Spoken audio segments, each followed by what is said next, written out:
Gostaria que vocês pudessem abrir a Bíblia comigo em Colossenses, por favor. O verso 21 do primeiro capítulo. Dê uma olhada comigo. Colossenses, no primeiro capítulo, verso 21, acerca da obra de Jesus Cristo, fala assim: e vocês que no passado eram estranhos e inimigos do entendimento pelas obras más que praticavam. Você pode ler na versão que você tiver o verso 22, tá bom? Agora, porém, ele os reconciliou no corpo da sua carne, mediante a sua morte, para apresentá-los diante dele santos, inculpáveis e irrepreensíveis. Obrigado. Se é que vocês permanecem na fé, alicerçados e firmes, não se deixando afastar da esperança do Evangelho, importante citar, que vocês ouviram e que foi pregado a toda criatura debaixo do céu, e do qual eu, Paulo, me tornei ministro. Talvez essa aula seja um pouquinho mais longa do que as habituais sobre o que é uma família, ainda assim não vai exceder o horário de costume. Eu gostaria que você prestasse atenção de que a palavra central aqui que nós pincelamos para o nosso encontro dessa manhã, com a nossa didasquem, ou seja, com o nosso ensino, é reconciliação. Jesus Cristo reconciliou consigo todas as coisas e, obviamente, ele reconciliou a raça humana com Deus. Esse tipo de reconciliação trouxe a nós a oportunidade de falarmos com Deus, isso é algo incrível, e termos relacionamento com Deus.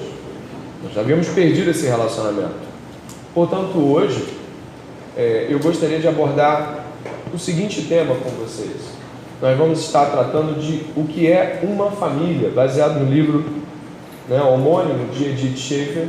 Nós vamos estar tratando hoje da família como um centro de formação de relacionamentos. Eu gostaria que você ficasse muito atento a essa aula. Ela vai tocar em todas as esferas de relacionamento e ela vai mostrar o quão pecaminosos e frágeis são os nossos relacionamentos mútuos. É uma aula social, no sentido de que a doutrina vai na horizontal, parte da vertical, mas é essencialmente hoje uma aula horizontal. Tenho certeza de que muitos de vocês, assim como eu, já destruímos pessoas com os nossos modos de se relacionar, já oferecemos perigo a outras pessoas. O que eu quero dizer com isso é que nós estaremos hoje diante de uma aula que eu, como seu pastor, considero essencial na sua jornada, sendo nessa igreja, sendo em seu futuro ou presente casamento, ou nos seus filhos que terão, que têm. Enfim, eu gostaria que você absorvesse o máximo dessa aula. Eu estou enfatizando como eu não enfatizei nenhuma das aulas anteriores, e o motivo é a importância. Estaremos então falando de relacionamentos. A primeira afirmação aqui sobre isso, da própria Edith Schaeffer nesse seu livro: relação humana, ou relações humanas, ali a ausência de concordância, relações públicas, seriam apenas matérias de um semestre na faculdade ao se preparar para alguns empregos? Quem precisa saber lidar, falar, trabalhar com pessoas? Presidentes, secretários de Estado? Advogados? Pensando bem, que mineiro de carvão, cavador de poços, varredor de ruas, não tem algum tipo de relacionamento com outros seres humanos? Então nós estamos falando de relacionamentos. De que modo os nossos relacionamentos, de alguma forma, podem vir a melhorar ou serem completamente transformados, ou se de fato cremos que nessa manhã já estamos tão prontos nas nossas relações que apenas vamos agregar um ou outro conceito. Eu acredito que não, acredito que vamos nos encontrar muito falhos. Edith aponta aí: que tipo de pessoa não precisa se relacionar? Que tipo de pessoa vive de tal forma como se não precisasse avançar e crescer em relacionamentos? A Trindade é um relacionamento.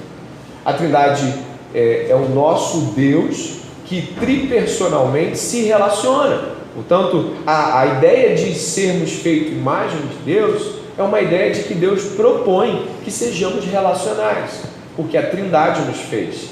Então não há como escapar do relacionamento. Eu gostaria de demonstrar aí. Nós temos 4 rupturas devido à queda.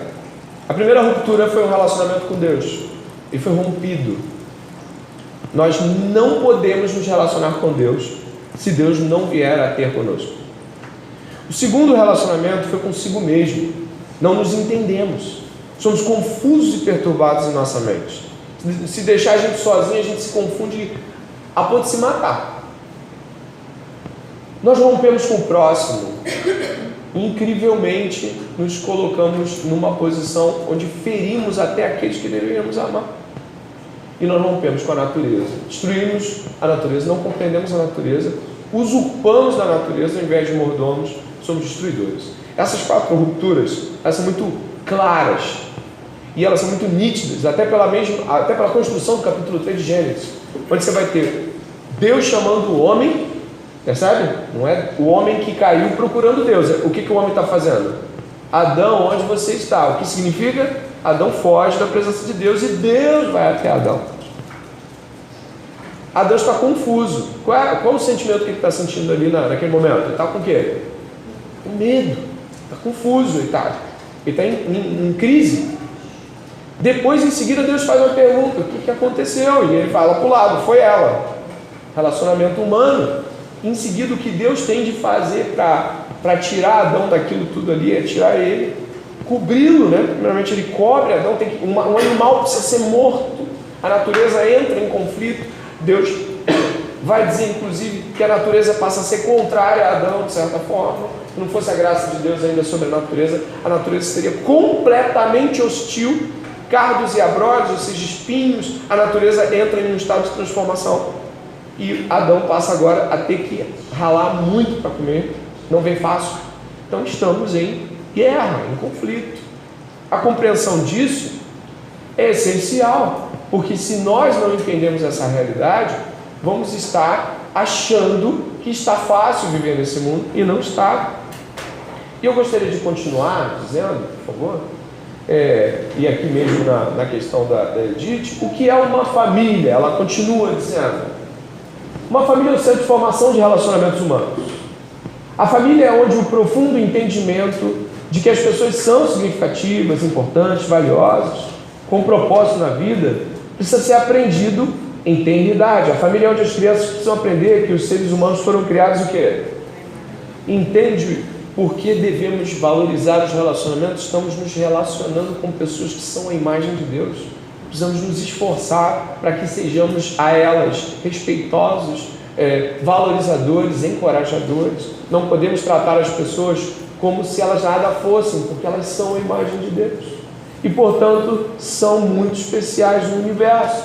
Cada pessoa que você conhece, ímpia ou salva, guarda a imagem de Deus e não pode ser tratada de qualquer forma. Isso já seria um princípio balizar, já seria algo assim estrutural para você pensar: preciso rever meus relacionamentos, porque existe uma imagem de Deus que mora comigo, 2, 3, 4, 5, e essa imagem de Deus, independente se entendeu ou não a sua condição de imagem de Deus, precisa ser tratada como aquilo que Deus fez.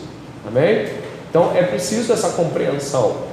O valor do ser humano não está nele mesmo, mas está no fato de que ele reflete Deus. A gente segue. Vamos lá. É importante, isso é muito importante, que nós possamos estar fazendo o que nós estamos fazendo aqui, que é conversar sobre os relacionamentos. Mas como assim? Existem famílias que não discutem suas relações, elas apenas discutem, entende? Não há uma construção, há uma discussão, briga mesmo. Você sabe do que eu estou falando. Elas não sentam como se elas tivessem que fazer com que as coisas funcionassem, fazer com que as coisas possam caminhar. As coisas só há diálogo quando há conflito. Não há um diálogo quando vamos construir algo. Então eu gostaria de iniciar falando que o que nós estamos fazendo aqui é o quê? Nós estamos discutindo a relação, só que fazendo isso à luz das Escrituras. Então o princípio que eu gostaria de iniciar aqui, em termos de estabelecimento, é que Deus chama Adão para conversar. Deus entende que Adão está confuso. E o que Deus faz? Ele chama Adão para uma conversa. Aí está lá Adão, a esposa, Ainda tem o diabo, que está lá também. Você vê que Deus aponta, serpente, você vai restejar, vai comer pó. Então, Deus chama para uma conversa. Existem pessoas que têm uma extrema dificuldade de formalizar situações como essa. Eu não sei se você conhece pessoas assim, mas elas têm uma dificuldade de... Vamos conversar? Olha, tem gente que tem tanta loucura com isso, que se você disser para ela assim, vamos conversar, não, fala agora que eu não estou aguentando. Porque não está acostumada a ter um momento formal de conversa, então até se apavora. Acha inclusive que toda conversa é para briga. Você tem essa impressão? Se você foi marcado por uma família pecadora, como a minha, você deve ter uma marca muito clara disso, que é quando assim, a gente pode conversar no final do culto? Nunca é para melhor, porque a sensação de ter de formalizar uma conversa é sempre uma sensação adâmica caída. Que é o quê? Deus vai me chamar para pagar uma geral. Obrigado. Entendeu ou não? Você se sente assim? A gente está numa aula, tá? Você se sente assim? Se eu chegar assim, Josi, espera no final do culto, eu precisava falar com você. O que é isso? Fala o que é isso. Tu acha que isso é bom? Não, por quê? Somos acostumados a crer que conversas formais sobre nós são sempre conversas que pode deixar, ou é agora ou nunca. É aquela sensação. E por que isso? Porque nós não estamos acostumados a valorizar a discussão do relacionamento como uma obra boa. O João está rindo ali, seja lá do que for, mas... Então, vou conversar contigo no final, tá? Então, onde chegamos? Nós já temos essa estrutura negativa interna quanto a uma conversa formal. E aí o que vamos fazer diante disso hoje? É iniciarmos dizendo assim, irmãos, eu gostaria de conversar com vocês. E essa é a nossa conversa, é sobre relacionamento. E que bom que alguém quer conversar conosco sobre o nosso relacionamento com ela. Que bom que alguém está preocupado, porque Deus se preocupa em iniciar uma conversa sobre o nosso relacionamento. O que Jesus Cristo veio fazer? Colossenses capítulo 1, verso 21 e 22. Reconciliar. Trazer a conciliação. E é isso que nós estamos fazendo nessa manhã. Buscando uma conciliação. Tá bom? Então, quando alguém chegar e falar assim, poxa, eu quero falar com você no final, glória a Deus, isso é uma honra, isso é uma bênção falar com você no final. Pode ser no final, pode ser amanhã, pode ser o que você quiser, não fica trêmulo. Quantas vezes fui surpreendido com conversas assim e era a pessoa que queria se desculpar? Eu falhei com você. Só que às vezes a pessoa não sabe construir até mesmo isso e ela dá um tom que parece que é a Terceira Guerra Mundial. Mas vamos aprender também a dar o tom de, me espera no final que eu queria falar contigo. Vamos dar um tom certo para isso também, né? A gente vai falar sobre palavras aqui. Eu pergunto para você, por que uma imagem como essa? A gente começa sobre prioridade. Essas duas crianças estão sujas de lama. Edith vai trazer algumas considerações que eu gostaria de colocar aqui. E a primeira analogia que ela vai colocar é de uma criança. Você imagina limpar a sua casa? Tudo limpinho. A sala está brilhando. Passou pano agora. Tudo limpo. Está no livro. Tudo limpo. De repente entra uma criança cheia de lama no pé, com a mão toda suja de lama. Você está vendo aquela cena? O coração já está... E aí de repente ela estica a mão e fala, mamãe, aí tem lá uma flor, seja lá que flor é aquelas de campo que ninguém dá valor. Mamãe, olha aqui, eu pensei em você, eu vi essa flor, eu queria te dar. Aí tu olha, puxa, vai levar umas 2 horas para começar a colocar aquilo em ordem de novo.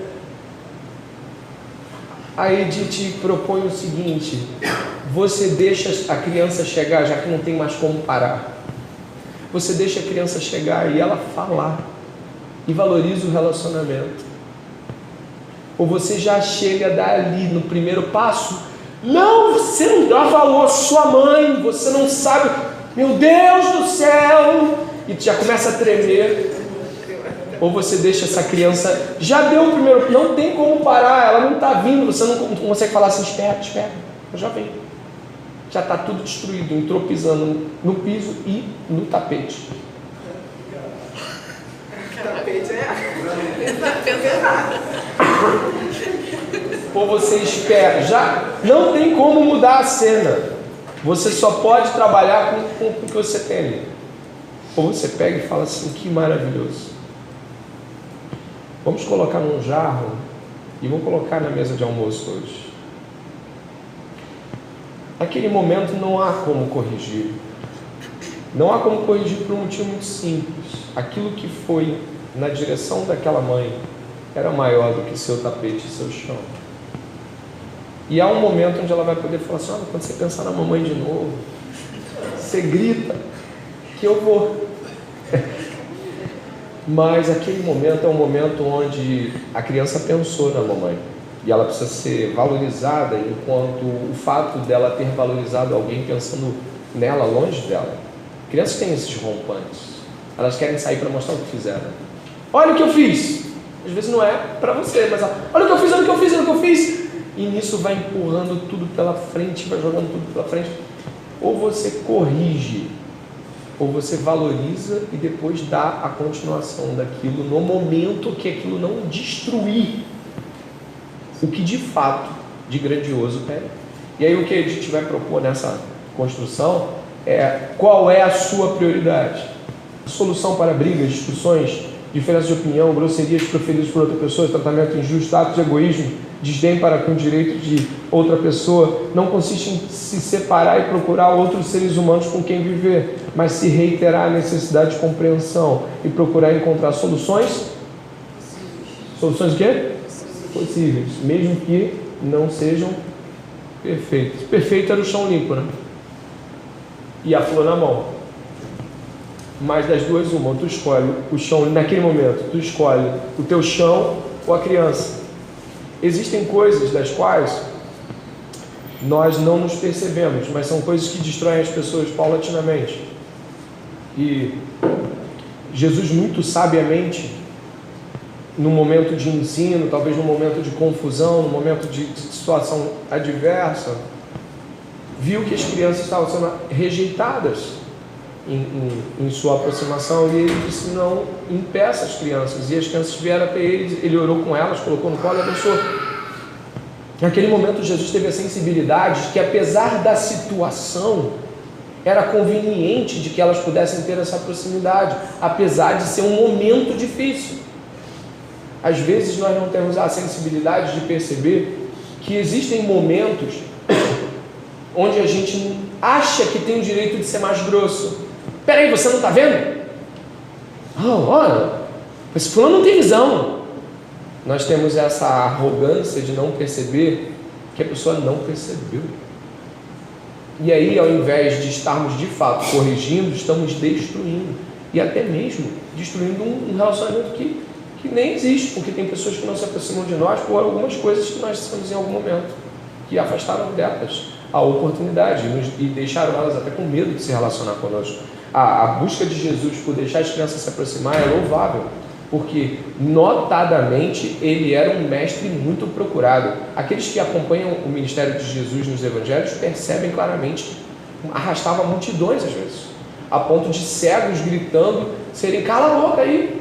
Então eu peço a você que você hoje possa refletir dentro da sua múltipla face de relações, qual é a prioridade? A relação, e dentro daquilo que é possível naquele momento se fazer e depois de se corrigir, ou de fato aquilo que impõe a sua personalidade, aquilo que impõe o seu jeito, aquilo que impõe todas as condições que você quer para que a vida seja legal, interessante, seja lá o que for. Jesus, em termos relacionais, ele priorizou essa reconciliação, e ele fez isso em detrimento de reputação, ele fez isso em detrimento de como as pessoas iam olhar ele ou não. Ele foi falar com a mulher do poço, ele recebeu aquela pecadora que lavou os pés dele e enxugou com o cabelo. Ele foi uma pessoa que quebrou a busca que os outros queriam que ele tivesse para fazer a busca que ele queria com a raça humana. Jesus propõe um tipo de relação conosco que nem sempre é compreendida por nós com os melhores olhares. Nossas dificuldades relacionais também tangem a gente sempre querer fazer tudo ao mesmo tempo. Corrigir em amor, quando deveria esperar para corrigir em seguida. Mas a gente está furioso e nossos gritos deixam muito claro. Eu aprendi há um tempo atrás uma frase que faz muito sentido para mim. Eu grito com quem está longe. Eu grito com quem está longe. Fulano está lá na esquina, eu grito com ele. Por que eu grito? Porque ele está longe. Se eu estou gritando com você na minha frente, é porque você está longe do meu coração. Então eu não vou gritar com você, isso está na minha frente. Eu não preciso gritar com você. Se eu estou gritando com você, eu estou com um problema. Entendeu? E é comum a gente observar esse tipo de atitude nos outros. Eu queria contar a história que a Edith propõe aqui, da Elizabeth, Beck e Priscila. A Priscila era uma obreira do Labri. E eu acho que essa história é muito significativa. Depois nós vamos entrar em trechos bíblicos cada vez mais aprofundando deles. Eu estou apenas circundando a temática, tudo bem? A Priscila era uma obreira do Labri. Ela, diz a Edith até aqui, que ela trabalhava dando aula para crianças na parte da manhã, no Labri. Eles tinham um trabalho com crianças lá e ela dava aula para as crianças. E aí o que aconteceu? Ela tinha 2 filhos, a Elizabeth e a Beck, e essas 2 crianças, juntamente com essa Priscila e com o marido dela, só tinham juntos por dia, juntinhos assim, todos juntos, 45 minutos. Ninguém está dizendo que isso é bom, nem que é ideal. Eu estou narrando a história para vocês. 45 minutos. Quando acontecia esses 45 minutos? Que é quando o pai chegava para almoçar, as crianças estavam almoçando e elas seguiam para a escola e ele retornava para o trabalho. 45 minutos. Então, as crianças ficavam numa ansiedade para ver o pai, fora de série. A Priscila fazia o quê? Ela fazia almoço, fazia panqueca, você sabe, fazia uma mesa farta. Ela se preparava e só tinha um problema. O marido dela nunca chegava na hora. Ele sempre chegava faltando 15 minutos, 18 minutos. Então, as crianças ficavam: cadê papai? Cadê papai? Cadê papai? Cadê papai? Papai não chegou? Papai não chegou? Cadê papai? E aí, quando ele chegava, a primeira coisa que ela fazia era: olha aí, as crianças estão te chamando. Você não tem respeito pela família? Olha isso, olha o que está acontecendo. E aí rolava uma discussão, tá ali, né? Uma construção de discussão, e rolava uma briga, e isso por anos. Ou seja, assim, desde que as crianças tinham 4 e 6 até 3, 4 anos seguidos por isso. Imagine. Até que ela chegou um momento que ela já estava tão angustiada com seu marido e com aquilo que aparentemente era a grande desgraceira, que ela orou ao Senhor. Incrível. O que aconteceu?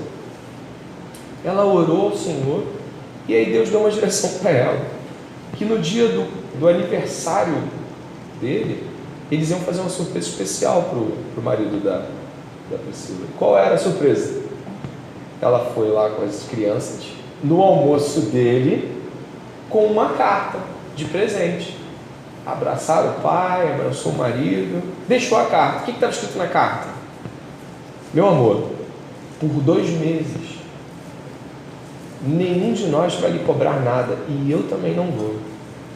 Mesmo que você chegue atrasado, mesmo que você nem chegue, nós não vamos cobrar que você chegue. E gostaria de me desculpar por tantas cobranças. Beleza.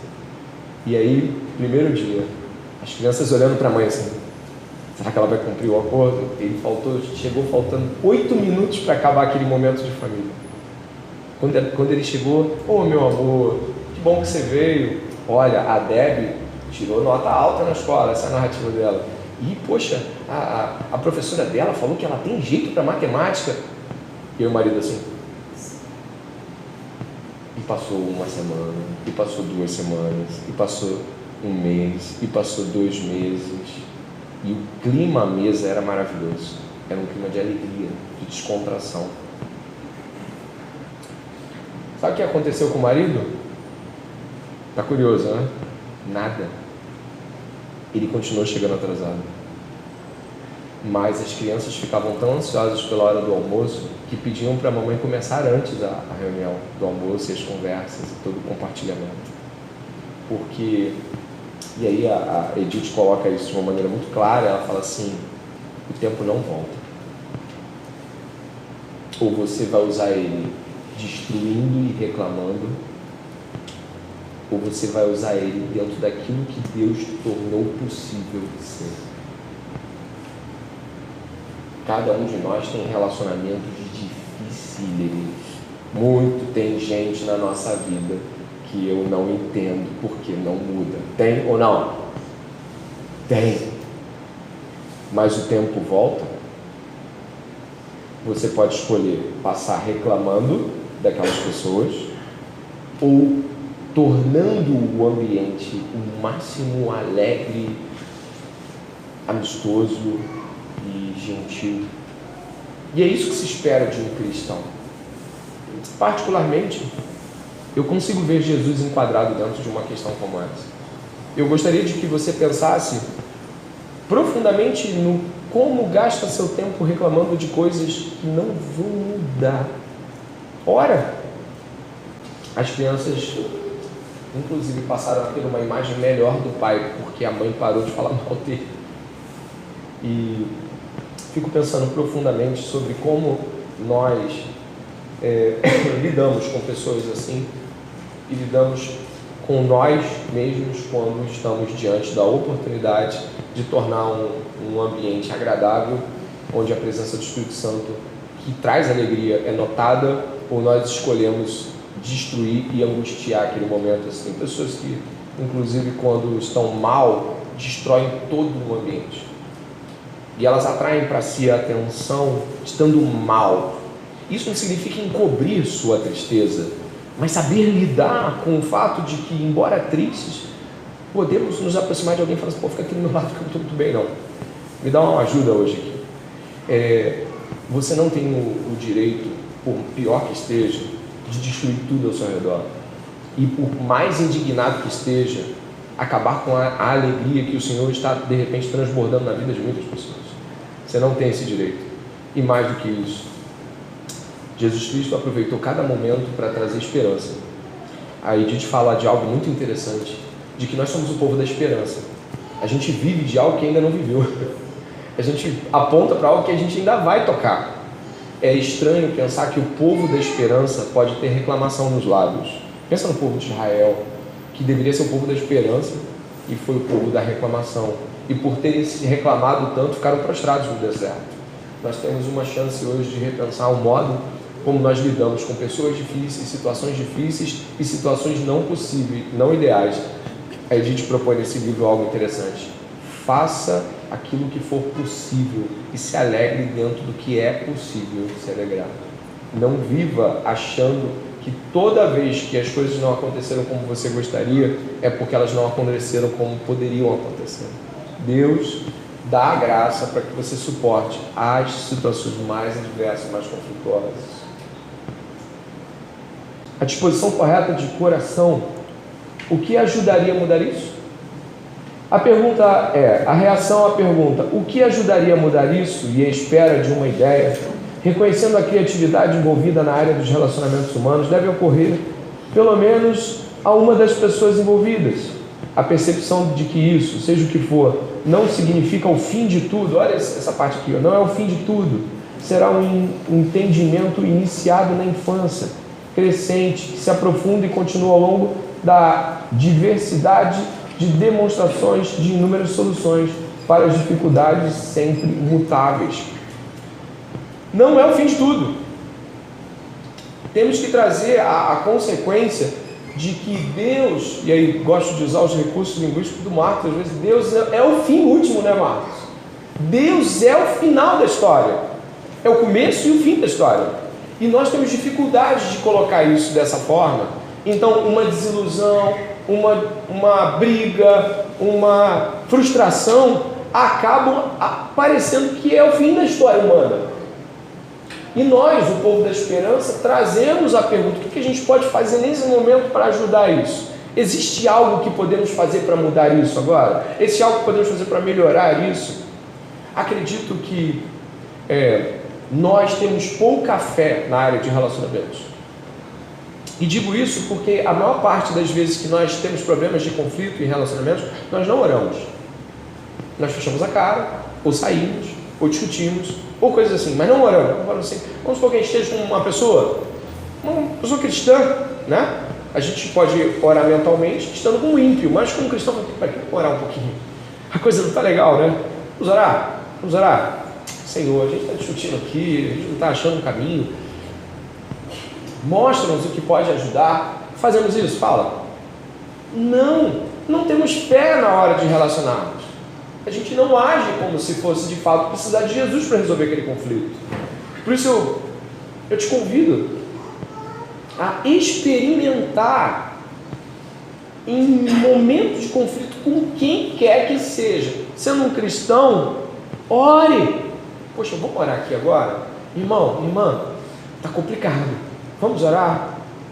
Jesus orou nos momentos mais difíceis e também nos momentos de maior alegria.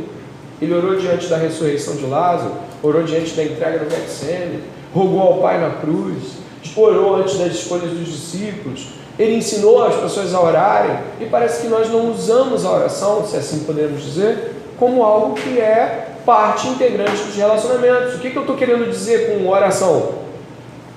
Vamos chamar Jesus, nós estamos nos entendendo. Vamos chamar Jesus aqui agora. Jesus, fala com a gente está brigando.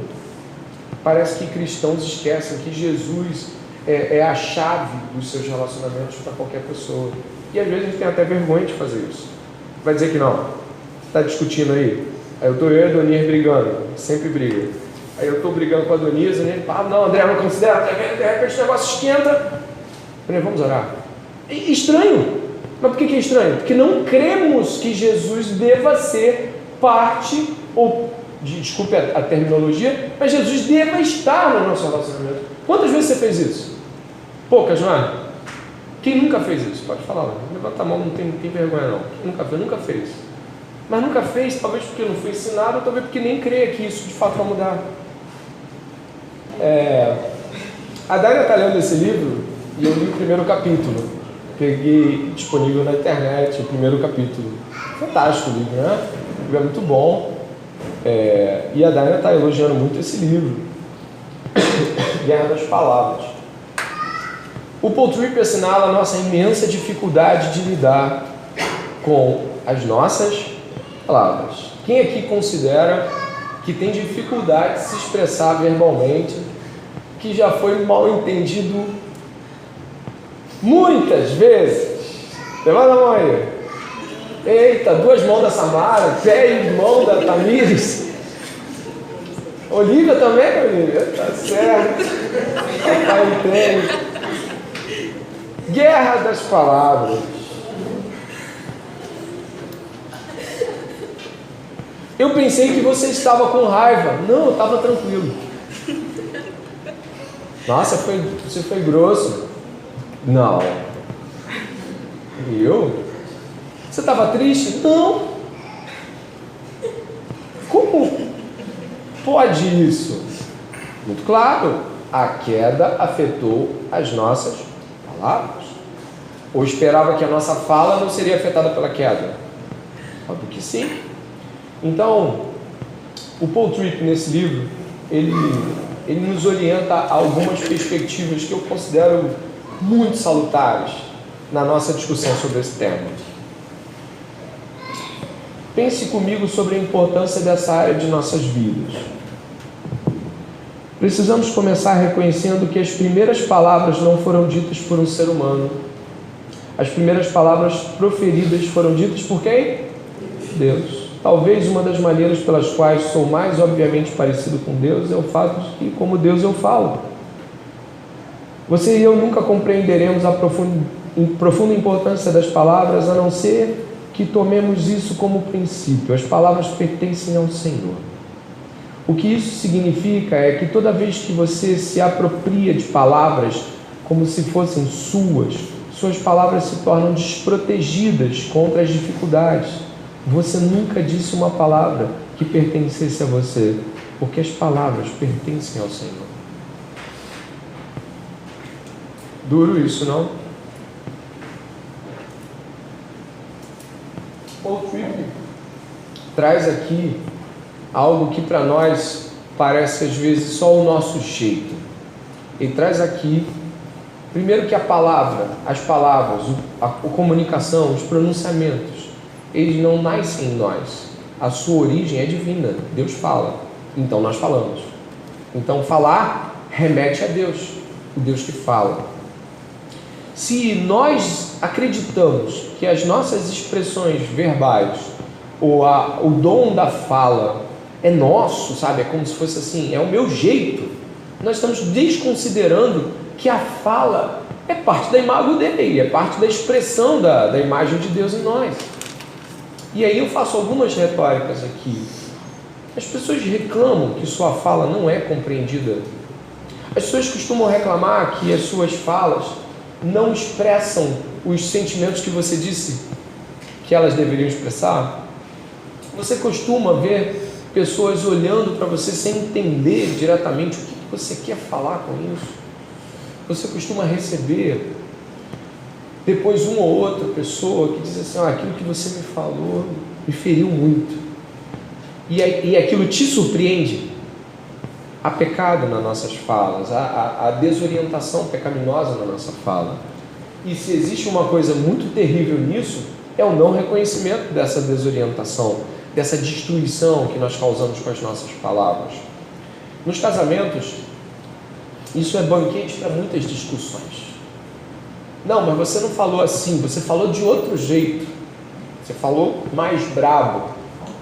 Incrivelmente, quando o cônjuge fala de novo o que ele disse antes, ele é macio.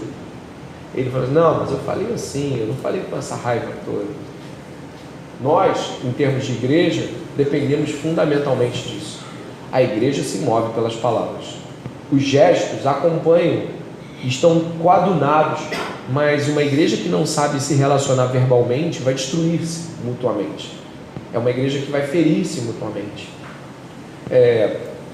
Nós temos dificuldade de assumir o nosso erro em termos de verbalização, ou então, de costume, até assumimos esse erro, mas não assumimos a postura de quem quer consertar, que é uma postura humilde, uma postura aberta até mesmo a uma reposição pública da palavra proferida. Poxa, eu gostaria de chamar vocês aqui porque teve um dia que eu falei isso com essa pessoa, mas eu estou voltando atrás no modo como eu falei. O que eu queria ter dito era isso, mas eu falei aquilo. Então todo mundo entendeu aquilo outro. Portanto, não podemos nessa manhã estarmos aqui como aqueles que não creem que o pecado afetou a nossa fala, afetou duramente a nossa fala. E nenhum de nós escapou, nem aqueles aqui que acreditam ter os relacionamentos verbais mais tranquilos com as pessoas. Não, você também foi afetado na sua condição humana. Necessidade de saber usar as palavras. Olha aqui alguns versículos de Provérbios. Perceba só. O coração alegre é bom remédio, mas o espírito abatido faz secar os ossos. Junto com a ansiedade no coração do homem o abate. Olha o final. Mas a boa palavra. O livro de Provérbios, ele traz uma consistência em termos de ética relacional muito grande. Ele valoriza as palavras. O livro de sabedoria, o livro de Provérbios, ele é um livro que sabe usar as palavras. E é por isso mesmo um livro de sabedoria. Ele sabe conjugar o modo como nós devemos nos relacionar. E o livro de Provérbios deve ser lido muitas vezes. Pode passar. Melhor é um prato de hortaliças onde há amor do que o boi cevado e com ele o ódio.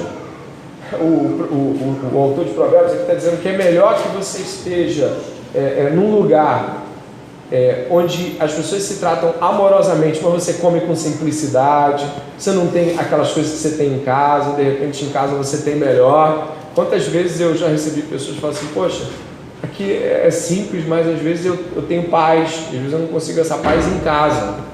Então, Muitos de nós estão buscando caminhos de sucesso, caminhos onde a gente quer que a nossa casa tenha a melhor provisão, mas talvez você deveria parar hoje e fazer um forte investimento no ponto de vista de que tipo de relacionamento você vai querer ter na sua família, na sua igreja. Nós somos uma igreja simples, nós não temos muitos recursos tecnológicos, nós não temos extremos recursos midiáticos, quase nada, a gente é muito simplesinho mesmo. Mas se nós faltarmos com esse banquete do amor, e aí usando as palavras mais amorosas, mais bem colocadas, a gente pode ter o melhor prédio do mundo, que a gente vai se destruir. Eu gostaria que você pudesse dar valor hoje. Existem pessoas que têm dificuldade de retomar a fala, e eu acho que o adversário é muito simples, né? O nome dele é orgulho. O nome dele é orgulho. Gente, retomar uma fala, e ainda mais sendo pública, para 2 ou 10 pessoas, é horrível, que você já teve que ser reparado diante dos outros. Como é difícil, você luta com todas as forças do seu coração para evitar. Eu já tive discípulos falando assim, mas tem que ser público. E aí tu fala assim, poxa, foi pública a sua falha, sua fala foi dura e foi pública, logo. E não é difícil? Sim, mas é um preço a ser pago, né? Ali ainda, o coração do sábio é mestre de sua boca e aumenta a persuasão nos seus lábios. Palavras agradáveis são como favo de mel, doces para a alma, olha que linda essa parte, ó, e medicina para o corpo. Olha como a palavra de Deus categoriza a verbalização ao ponto dela tratar uma pessoa. Muitos aqui já foram tratados por palavras. A pessoa estava destruída, completamente derrubada, e aí você chegou com calma, um toque no ombro. Poxa, o que está acontecendo? Precisamos hoje ser médicos das palavras. A nossa sã doutrina deve estar cheia de amor, e as nossas palavras precisam ser amorosas para que elas possam explicitar Jesus Cristo, o Senhor do amor. Não há justificativa para eu sou bruto porque eu sou bruto. Nós usamos aí digamos, uma teologia natural com os temperamentos. Não, porque eu sou colérico, porque eu sou... Gente, você pode ser o que você tiver que ser, mas isso não te dá estrutura para ferir, não te dá base argumentativa para diminuir o pecado do ferimento. Independente de como você fale, você vai precisar mudar, e vai ter que precisar mudar para todos os relacionamentos que você for ter. Tem que seguir. Desculpa, um pouquinho antes ali, perdão. Aquela ali é uma muito conhecida, né? A resposta branda, o quê? Desvia o furor, mas a palavra dura suscita a ira. Você está vendo alguém embrutecido. Você está vendo alguém vir como quem vem uma fera. Me lembro muito de Jesus com Judas. Judas veio com os capangas para arrebentar com Jesus, para prender Jesus. O que Jesus fala? A que vieste, amigo? Que isso? Aquilo ali, mano, tu ouviu um negócio daquele, indo lá para fazer mal para alguém. Jesus nos mostra a sabedoria. Jesus foi muito duro com heresias, com hipocrisias, com falas sarcásticas, e ele batia com a palavra, porque era um mestre doutrinador diante de discípulos. Não era uma discussão de bate-boca, mas quando Jesus precisou ser doce e gentil, ele o foi. Eu pergunto com bastante tristeza, até por conhecer, né, alguns de vocês mais do que outros. Quando alguém vem muito bravo, como você responde a ele? A que vieste, amigo? Ou baixa a voz para falar comigo. Você não está falando com qualquer pessoa. Como é receber? Eu, como pastor, às vezes recebo pessoas falando com dureza. E eu tenho ali umas duas situações ali, né? Eu sou pastor, quem é você para falar assim comigo? E a que vieste, amigo? Nem sempre é fácil escolher a que vieste, amigo. Tu fica que fica. se segurando para dar uma segunda mais forte. Mas eu gostaria de hoje conclamá-los as palavras de Jesus. Quando alguém vier com toda a fúria, use uma palavra branda, use uma palavra de, poxa, de repente você tem até razão, me explica melhor. Você não tem razão nenhuma, mas me explica melhor. Você está um pouco nervoso. Não estou nervoso, então, você não está nervoso. Me explica um pouquinho o que está acontecendo. Tenta diminuir a tensão, não toma para o pessoal. Não toma para o pessoal. Senão você vai tomar para... Sabe, as pessoas falam, você levou para o pessoal. Não, você levou para o pecado. Você não levou para o pessoal. Você levou para o maligno. Essa frase é porque a gente está muito humanista, então a gente vai personalizando o pecado em frases humanistas. Não, você levou para o pessoal. Não, você levou para o carnal. É ninguém mais, julguei segundo a carne. Veio pedrada de algum aqui? Assim, calma. De repente eu até estou errado nisso que você está falando. Me explica melhor como eu estou errado. Senta aqui comigo. Me explica o jeito que eu estou errado.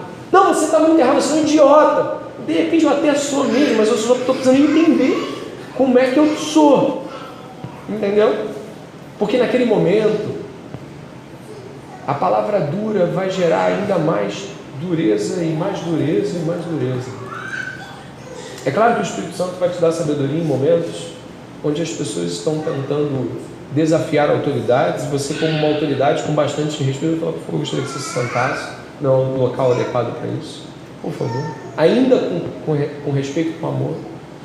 Mas eu pergunto, quantos de vocês já tiveram essa oportunidade triste de desafiar dureza com dureza? Levanta a mão aí para o pastor saber. Dureza com dureza. Bateu, levou.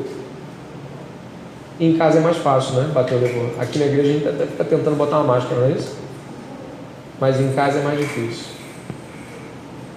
Então é em casa que vai começar, né? Porque nós não podemos ser dicotômicos. Uma pessoa na igreja, outra pessoa em casa.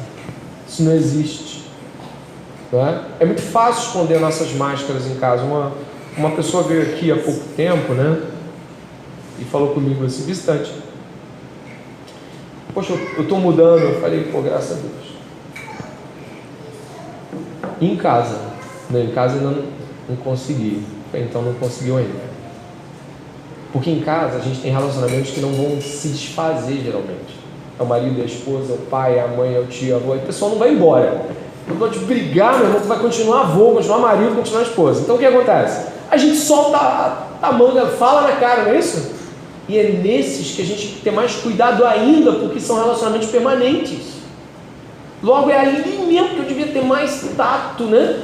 De falar assim, não, Deus me deu essa pessoa e não me deu provisório. Eu acho que é melhor eu começar a aplicar a doutrina de Cristo aqui. Nós estamos numa aula de doutrina, mas ela precisa estar ferindo o seu coração. Se a resposta branda ela faz amansar esse furor, vamos começar aquilo que talvez ainda não tenhamos feito. O livro de Provérbios é até certo ponto um tratado sobre a fala. Paul Tripp, né? Eu resumiria assim: as palavras dão vida, palavras levam à morte, a escolha é sua. O que isso significa? Significa que você nunca proferiu uma palavra neutra em sua vida. Suas palavras têm um direcionamento. Se suas palavras se direcionam para a vida, elas serão palavras de encorajamento, esperança, amor, paz, união, instrução, sabedoria e correção. Mas se elas se direcionam à morte, serão palavras de ira, malícia, difamação, ciúme, fofoca, divisão, desdém, racismo, violência, juízo e condenação. Suas palavras têm direcionamento próprio. Quando você ouve a palavra falar, você deve ouvir algo que seja nobre, santo, significativo e importante. Que Deus nos ajude a nunca olhar para a fala como algo sem importância. Nós temos buscado aqui fazer repetidamente ressignificações de coisas que achávamos que já sabíamos, como amizade, o próprio discipulado, família agora. E que família vai funcionar sem palavras? Que família? Que família?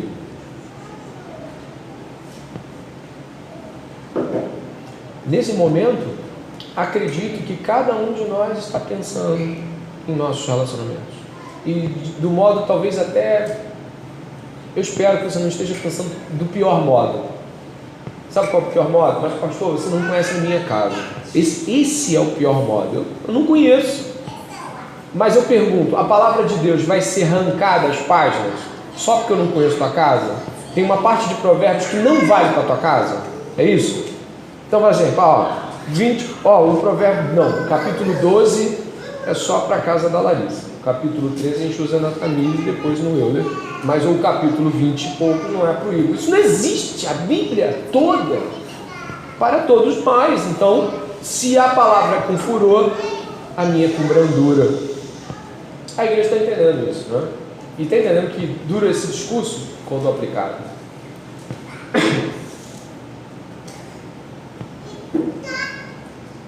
Críticas. As críticas são às vezes necessárias, mas é preciso haver sensibilidade para o fato de que todo ponto de comunicação deve resultar em um relacionamento crescente. Se a crítica ofende e se transforma em uma luta por... Você já criticou alguém para diminuí-la? Eu já. Você fez aquela crítica porque é uma pessoa que de repente você até admira ou consegue o que você não consegue, e naquele momento você teve a oportunidade de criticar. Você nunca teve a oportunidade de criticar ela, porque ela sempre acertou. Mas você estava esperando aquele momento, né? Lideranças são muito almejadas em coisas assim. Tipo assim, você não tem nada para falar da pessoa. Deus está agindo nela, ela está obediente a Deus, de repente tem um troço. Agora sim. Pastor, eu não quero. Quem sou eu? Gente, é a pior coisa do mundo, né? Quem sou eu, pastor? Mas o senhor não acha que... O que está rolando lá dentro? Uma sensação de achei algo podre no reino da beleza. Sabia que tinha um negócio. Vadislau Gomes, o pai do Davi Charles Gomes, do Daniel Charles Gomes, é o Vadislau, é um senhorzinho, né? Eu estava vendo uma pregação dele ontem. Ele falou que uma ovelha dele chegou e falou assim: pastor, ele tem um jeito muito simples de pregar. Pastor, você viu? Fulano caiu. Que feio! Aí ele virou para ver e falou: e quando tu cai, é bonito? Eu nunca caí bonito, sempre que eu caí feio, uma vergonha. Vai lá e levanta. Simples assim. Mais ou menos assim, alguém cai bonito. Nossa, você viu a queda moral de fulano? Que lindo. Caiu feio. Quem caiu precisa ser levantado. O que é a crítica? Alguém caiu. E aí eu uso a crítica não no sentido de apuramento, aquela coisa de... O ato de criticar não é necessariamente criticar por mal. Mas aqui a Edith está tratando aquela crítica, aquela que vai pontuar algo que não está legal.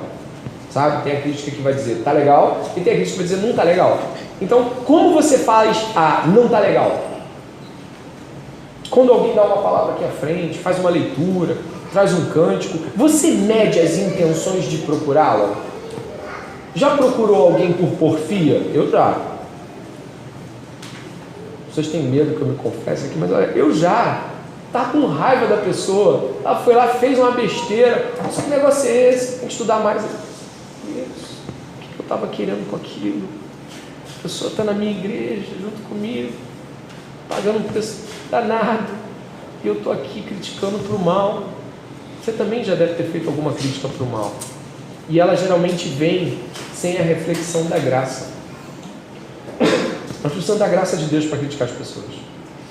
Porque se nós não criticarmos as pessoas com a graça de Deus na ponta da língua, o que nós estamos fazendo é apenas fazer aquela... Não sei, quando era criança você fez isso já?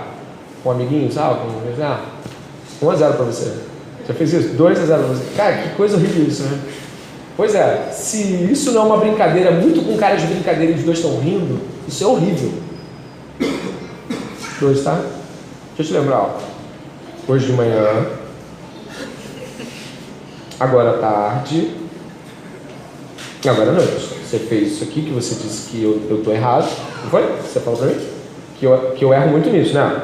Vi você também, tá bom? Mas eu estou fazendo isso para te ajudar. O que eu quero mesmo é te ajudar. Você fez isso? Já fez ou não fez? Já, né? É ruim de admitir a desgraceira, né? Agora, fez isso hoje comigo. Estou brincando. Onde nós residimos nesse problema? Ouvimos uma palavra como essa, pesamos o coração, mas como diz Tiago, saímos da frente do espelho e perdemos a noção do reflexo. Vocês estão ouvindo coisas assim hoje, né? Como você critica as pessoas? Com graça, buscando edificação, encorajamento, buscando um relacionamento que cresça, ou você critica as pessoas com uma preocupação muito grande de ser o mais técnico possível? Olha, porque segundo Coríntios, segundo Gálatas, você está fazendo, e a pessoa está assim já, ela está tomando, só está tomando, e ela não consegue ver amor naquela fala, porque ela só está tomando.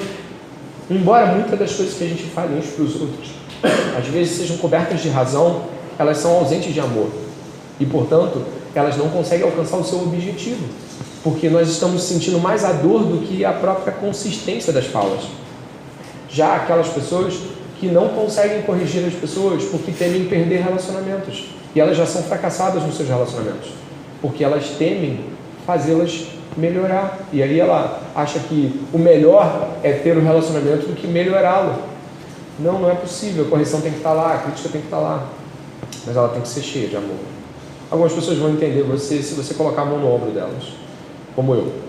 Outras vão entender com você olhando bem nos olhos e um sorriso, mesmo que as palavras não sejam as melhores a serem ouvidas. Outras pessoas vão entender falando, sabe, fazendo uma introdução. Caramba, como você foi bem aqui. Eu estou muito feliz. Só tem uma coisa que eu queria ressaltar. E algumas pessoas vão pedir até que você seja mais objetivo, porque está me irritando essa tua volta. E falam muito isso comigo. Então você está me irritando com essa volta. Então se você for mais objetivo, você vai me ajudar. Ah, tá bom, olha só, eu acho que você deveria falar mais alto quando dissesse bom dia para as pessoas. Poxa, obrigado.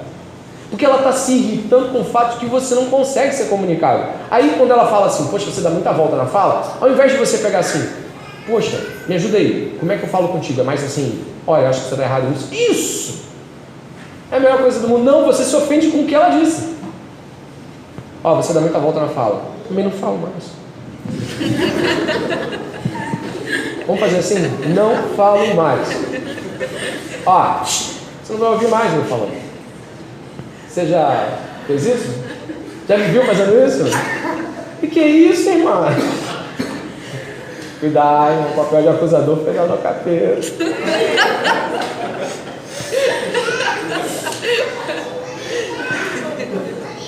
Olha, quando eu comecei a caminhar com a Thaís, ela era bem mais objetiva. Agora ela é muito mais tagarela e prolixa.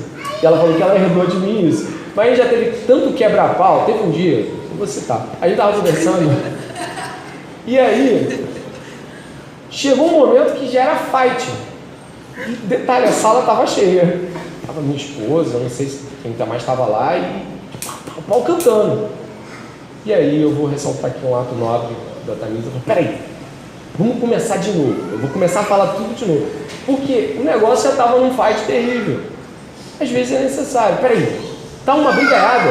Vamos voltar pro ponto zero e começar de novo. Não é? Vocês acham que eu falo muito? A Raquelzinha ali teve coragem.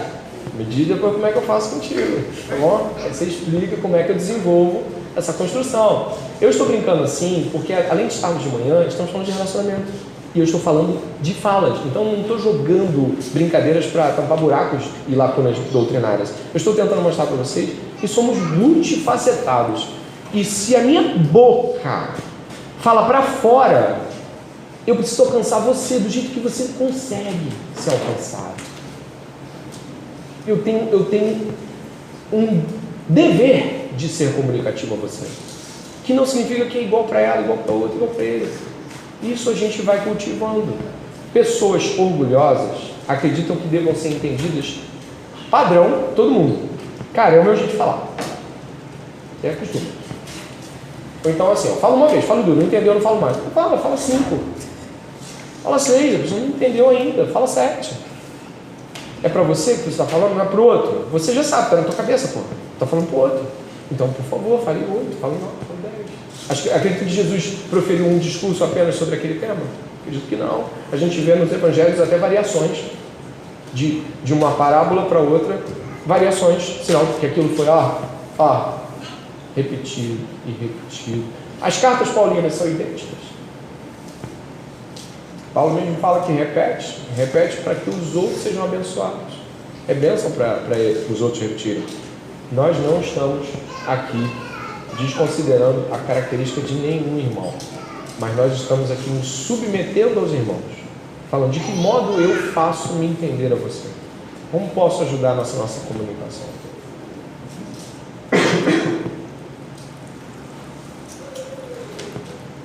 1 Coríntios capítulo 13 fala do amor, né? É engraçado, eu preciso abrir com vocês para fazer uma pergunta sobre esse capítulo.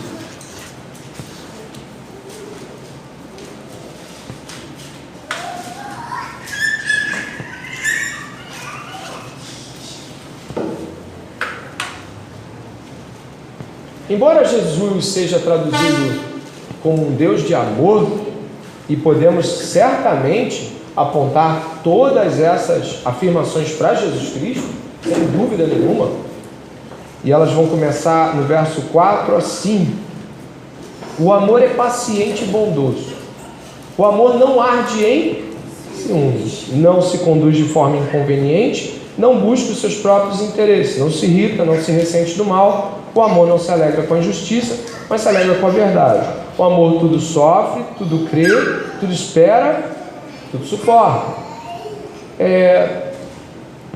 Engraçado Paulo não ter usado o amor é perfeito. É claro que ele está falando de um aspecto social do amor aqui, usando o próprio Jesus Cristo como, né, a sabedoria do amor. Mas o amor não é perfeito. E aí eu digo nosso. Então o nosso amor tem falhas. Nós não estamos buscando pessoas que amam perfeitamente, porque não amamos perfeitamente. Mas nós estamos buscando essencialmente o que o amor é em Jesus Cristo. Pode o amor humano ser perfeito? Não, mas ele pode ser trabalhado ao longo dos anos e deve, na família, demonstrar algo do amor de Deus pelo conjunto de seus filhos. De longe se me deixou ver o Senhor, dizendo: com amor eterno eu te amei, por isso com benignidade te atraí. O amor bondoso de Deus para conosco foi demonstrado não quando éramos bons, quando éramos ainda pecadores. Cristo morreu por nós. Como então o pai ou a mãe pode demonstrar amor aos filhos ou dizer coisas como: se você não for bonzinho, não vou amá-lo? Isso é muito estranho, mas é algo tão comum. Tratamos melhor quando nos tratam melhor. Tratamos pior quando nos tratam pior. Não é assim? Logo te digo, não é amor verdadeiro. Amar não é gostar. Gostar é ser agradado. Existem pessoas que nós gostamos mais e pessoas que nós gostamos menos. Eu costumo dizer para os mais próximos que não existe ninguém na minha vida que eu ame mais do que outro, no sentido de que amar é servir, e isso é uma vocação para todos nós cristãos. Existem pessoas que nós gostamos mais do que outras, e isso não é nenhum impedimento moral. São pessoas que correspondem a afetos, ou gostos, ou tendências de uma maneira mais próxima. O amor é serviço. Amar é servir. Amar é isso aqui que a gente leu, é ter paciência, é ter bondade, e isso para com todos. Nós precisamos aprender a distinção entre amar e gostar por um simples fato. Acreditamos que quando não estamos sendo agradados, ou seja, quando não gostamos, não devemos amar. Não, devemos amar sim. Amar quando a palavra for dura, amar quando a palavra for maleável, amar quando as coisas estão circunstancialmente e aparentemente bem, amar quando as coisas estão difíceis. Tudo isso aqui, e aí Colossenses 3,14 vai falar que o amor é o vínculo da perfeição. Ele não é, porque o ser humano não é perfeito, então ele não ama perfeitamente, mas ele é o vínculo dessa perfeição. A igreja depende do amor. Cristo nos reconciliou nele com o Pai como um ato de amor, o atos de amor que é o Evangelho. Eu preciso hoje, como pastor, ter a consciência de dizer que nós vamos falhar, nós ainda vamos errar, e ainda vamos errar muito, e talvez venhamos errar com a mesma pessoa mais de 1, 2, 3, 4 vezes, mas nós estamos aqui como aqueles que foram reconciliados. Logo, é impossível que a gente venha desistir. Uma das frases aqui: o amor jamais acaba. Não vamos desistir de nos amar. Não adianta ir para outra igreja porque essa igreja não tem gente que você gosta. Você vai encontrar sempre gente que você não gosta. Não é esse o motivo de trocar de igreja. Por isso eu até acho muito legal o fato de a gente ter um domingo de manhã, onde as pessoas vêm aos poucos, porque elas podem acabar gostando da igreja sem amar. E amar é o quê? Servir. Por isso hoje, irmãos, terminando aqui,